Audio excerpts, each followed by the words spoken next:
ইসরায়েলের বিরুদ্ধে নতুন অস্ত্র সামনে এনেছে লেবাননের সশস্ত্র বিদ্রোহী গোষ্ঠী হিজবুল্লাহ।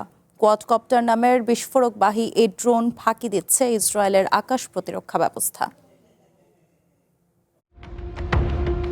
হিজবুল্লাহর ফাইবার অপটিক ড্রোন ইসরায়েলের বিরুদ্ধে হামলার নিশ্চয়তা আরও বাড়িয়ে তুলেছে।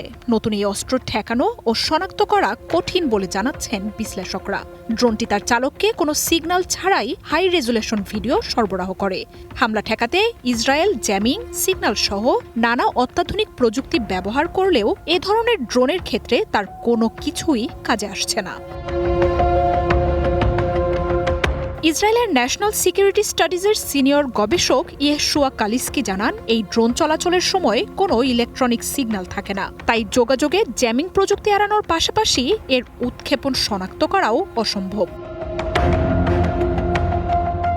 রবিবার কোয়াডকপ্টারে কয়েক কেজি বিস্ফোরক দিয়ে ইসরায়েলি সেনাদের লক্ষ্য করে হামলার ভিডিও প্রকাশ করে লেবাননের সশস্ত্র গোষ্ঠীটি। কোনো সতর্কতা ছাড়াই ড্রোনটির আঘাতে এক ইসরায়েলি সেনা নিহতের কথা নিশ্চিত করেছে আইডিএফ।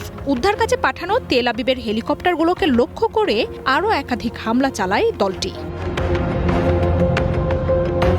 প্রায় 15 কিলোমিটার দূরের লক্ষ্যবস্তুতে আঘাত করতে সক্ষম এই ড্রোন লেবাননের দক্ষিণ ও ইসরায়েলের উত্তর সীমান্তে কোয়াডকপ্টারের আক্রমণে ইসরায়েলি বাহিনীকে এরই মধ্যে বিধ্বস্ত করে তুলেছে হিজবুল্লাহ সেনারা।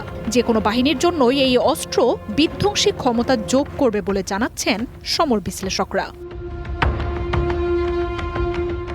ইউক্রেনের বিরুদ্ধে যুদ্ধে রাশিয়া ব্যাপকভাবে ফাইবার অপটিকের এই ড্রোন প্রযুক্তি ব্যবহার করে সফলতা পায়। ইসরায়েলের ধারণা, হিজবুল্লাহকে এই ড্রোন সরবরাহ করছে চায়না বা ইরান। যদিও এর আগে সংঘাতরত কোনো বাহিনীকে অস্ত্র সরবরাহের অভিযোগ প্রত্যাখ্যান করেছে বেইজিং। সিএনএন বলছে, হিজবুল্লাহ বাহিনীতে স্পর্শকাতর ড্রোন প্রযুক্তিতে অভিজ্ঞ বহু সদস্য রয়েছেন, ফলে বাহিনীটির ড্রোনের বহরও সমৃদ্ধ।